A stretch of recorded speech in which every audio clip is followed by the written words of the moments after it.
Hey y'all, my name is Mason, aka the Twisted Wizard, and today I have a commission of Vnwxt verbose host that I'm going to be doing. The client didn't have too many specifications about what they wanted done to the card, just that they wanted me to have some fun with it and make a really cool version for their commander deck. So here I'm just throwing some acetone down on this foil copy that I had and kind of pulling up the ink from the card. I had some plans of what I wanted to do for it and thought that using the foiling in the background could be really cool. I was using both the original art and an art card that I had set off to the side as a reference for the drawing I was doing, and I wanted to pull in a lot of the little filigree bits that were coming around and use that mirror that he's watching the races going on, because this is a card from Aether Drift. They're doing all the races and stuff, so he's got that mirror behind him that he's kind of watching the races on, so I thought I'd use the foiling of the card in the background to kind of show that off a little bit. So I'm just cleaning this card up, pulling a bunch of the ink off before I lay down some of this white pigment to kind of block out the foiling in the places that I don't want it.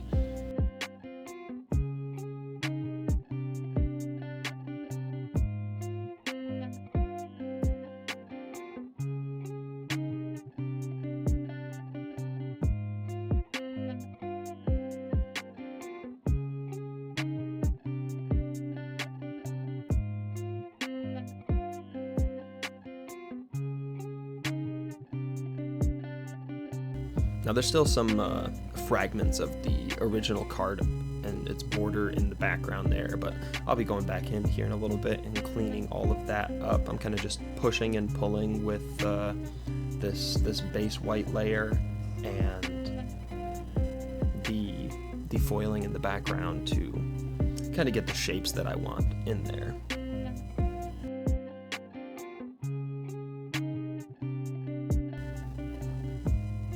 Apologies for the inconsistent lighting in this video. My little portable light that I have was giving me some problems. I'm probably going to have to pick up a different one at some point soon because the charging port on it is entirely messed up. But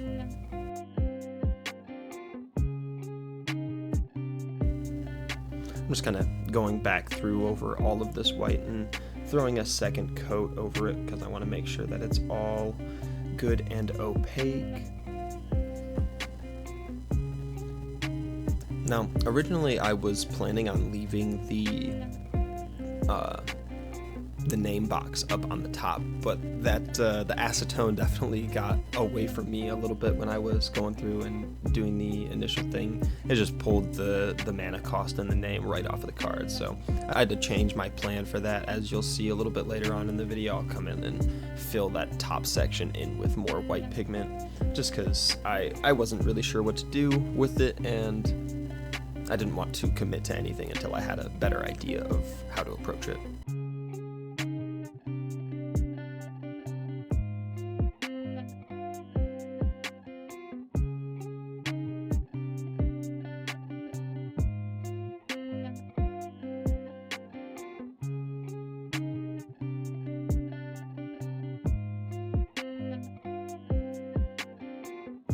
Now that white's laid down and I've given it a chance to dry, I'm coming in with my little drawing that I did as a reference and throwing down some line work so that I know where I can start putting my pigment down and getting some colors established, making sure that all the ideas I had will actually fit within the borders of the card and look nice compositionally. I had a lot of fun coming up with the layout for this card. I'm not really used to drawing or painting a lot of figures, as it's not really something I think I'm phenomenal at, but to be honest, doing this one gave me a lot more confidence in doing it in the future.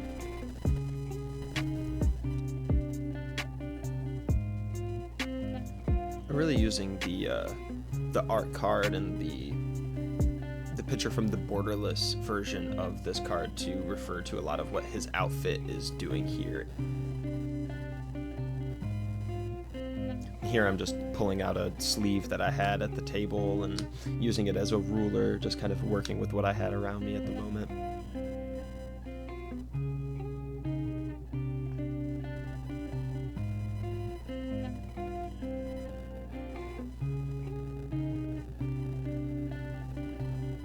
Sometimes I like not planning every single step of a process when I'm doing these kinds of things, especially when I'm just trying to have fun with something like the client said he wanted me to do.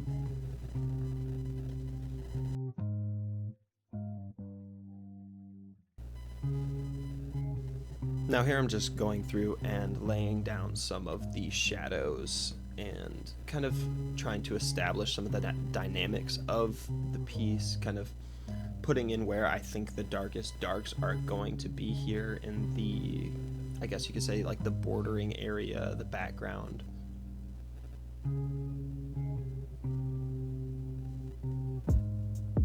I knew I wanted to leave kind of the top section of that little name box light, but I still didn't know 100% what I wanted to do up there for the name.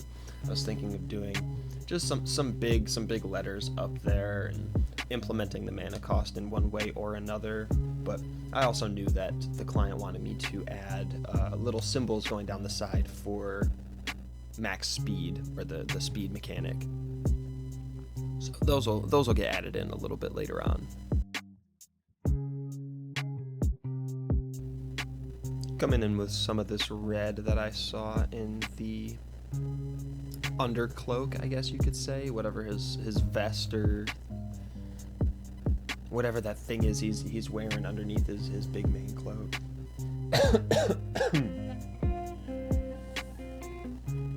Just establishing some initial color to get an idea of how everything is going to work together.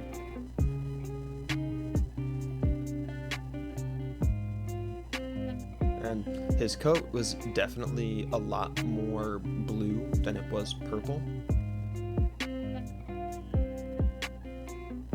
But I thought having the purple down as a base tone would really help to kind of push some of the dynamics in there. I'll come back in with some more of the blues later on and really brighten a lot of that up, but I think that purple kind of sits very well with the red.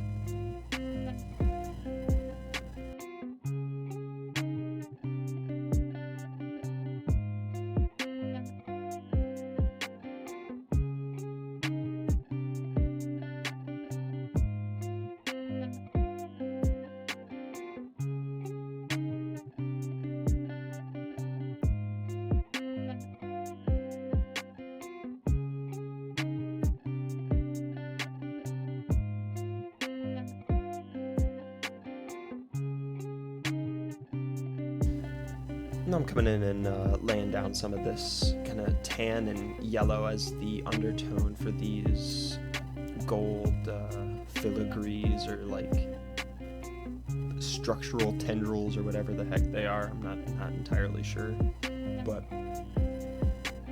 putting in some of the color for them and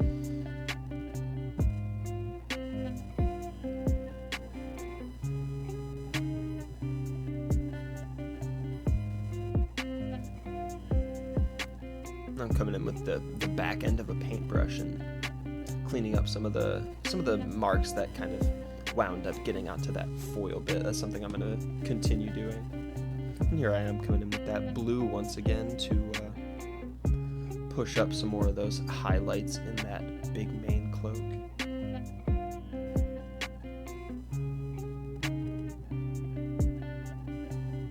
I'm always thinning my paints around here and making sure that the pigment isn't too overpowering and gets blended in really well with everything else.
coming back in with a second layer of that black in the deep shadowed areas behind all the gold filigrees. Still trying to maintain some of the lightness up there and where the name box will be.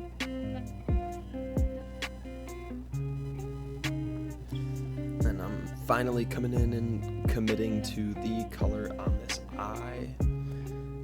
To be honest, this was the part of the painting that I was the most scared to do, because I do not have a lot of experience doing like reflective areas and stuff like that.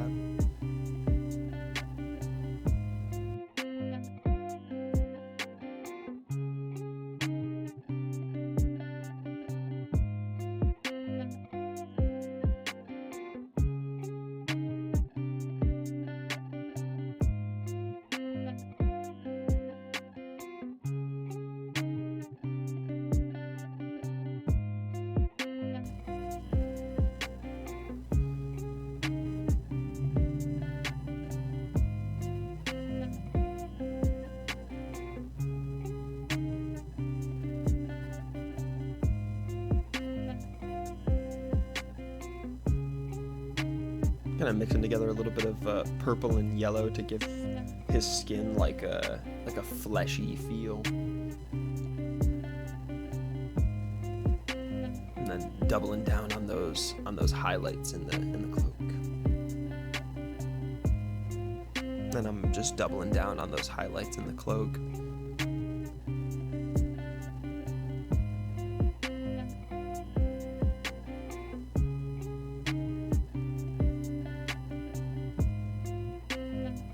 Throwing down this white underneath where I know all the little bits of gold are going to be, and then coming in on his sleeves to add some texture, make it look a little bit more like fabric instead of just a flat gradient.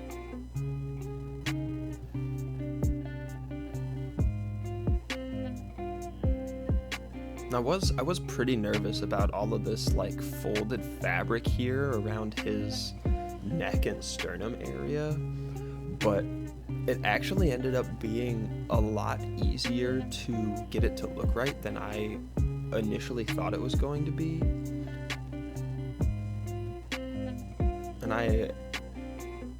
it was definitely something I thought was going to be a hurdle, but did not really end up being one.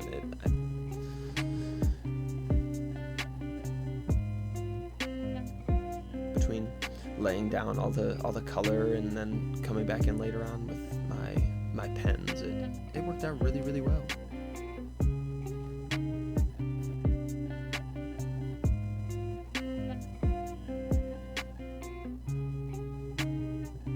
Like I said, my apologies for the inconsistent lighting here. I need to get a better light for this kind of setup.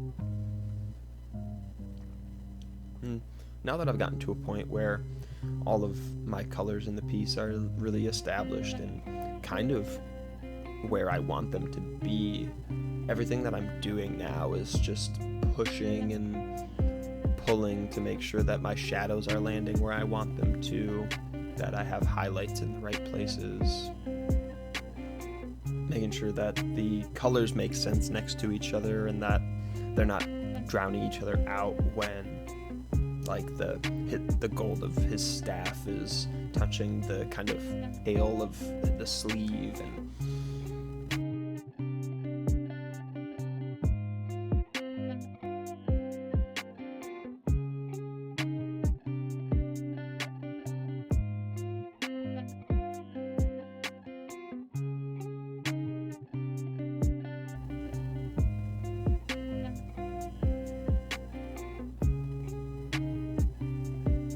now I'm finally coming in and throwing in some of those cool little loops that he has going on in the cloak itself.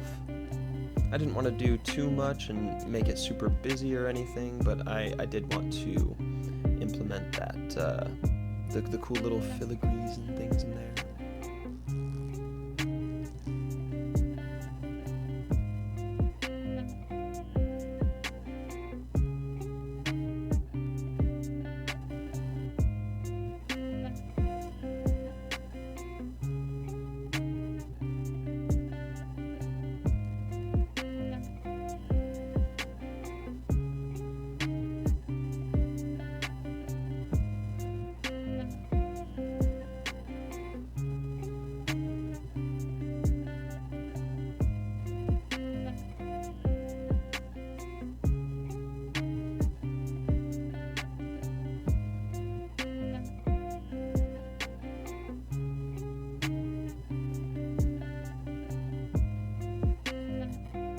Sometimes I find myself being a little bit afraid to move the piece around when I'm recording the process of doing a painting, but I have to remind myself that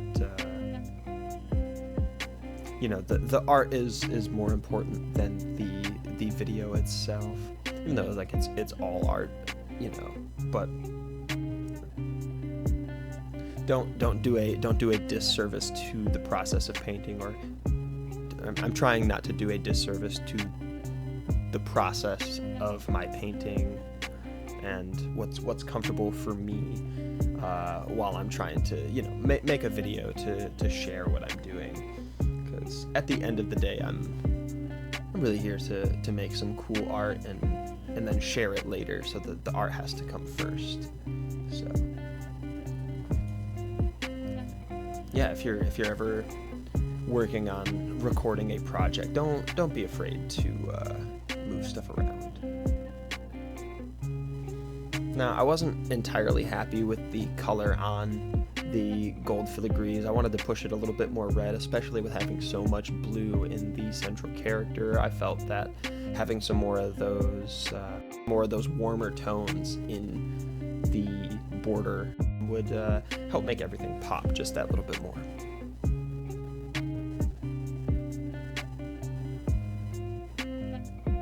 But of course, it's all a push and pull, making sure that I'm not, removing the depth that I've already established in there. But I do want to correct the color a little bit.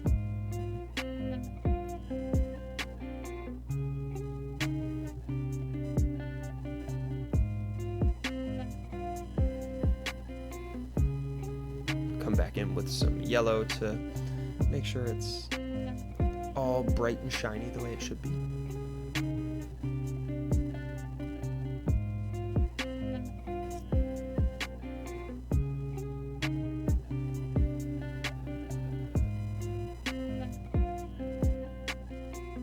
And then just using the same process to do the same thing up here in this top portion of the circle.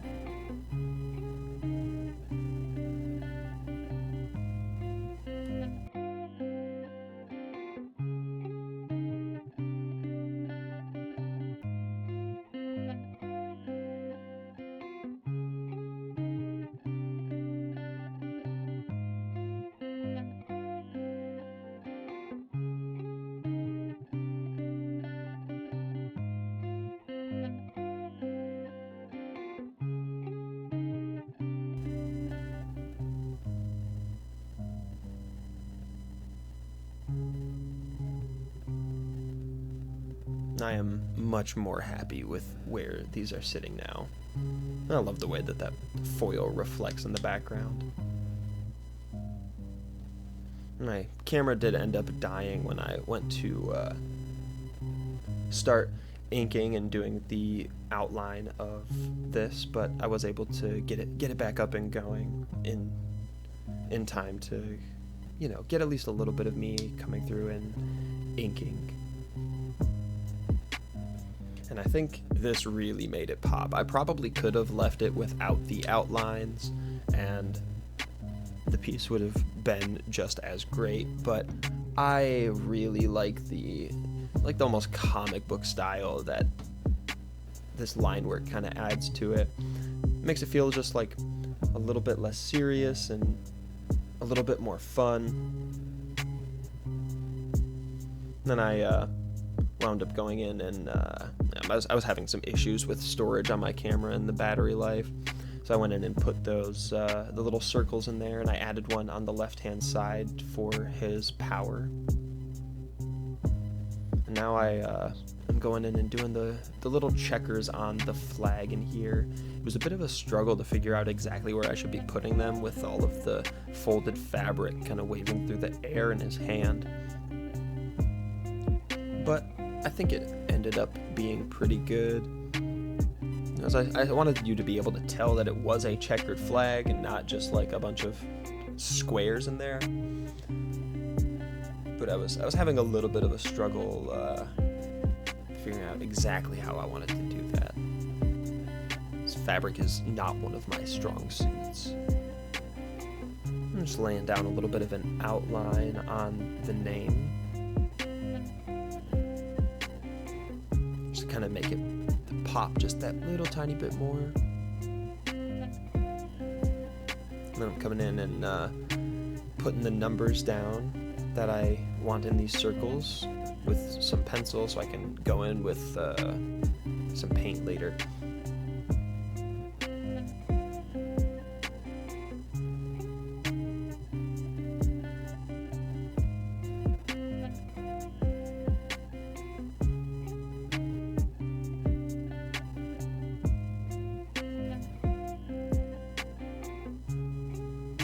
Overall, though, I'm very, very happy with how this turned out. I got the mana cost up there. You see the speed counter going down the side. And you see on his right hand, the right-hand side of his head, I added in that little, his little radio or his receiver, whichever it is, that he's kind of using to talk and host the thing. You can see over there on the right hand side that it's not there, and here in the middle you can see after I went back through and touched everything up with some more inking and some line work and got the yellows established in that earpiece. I'm really, really happy with how this turned out, and so was the client that I made this for. He actually ended up giving me another card that he wanted me to alter. Not anything quite as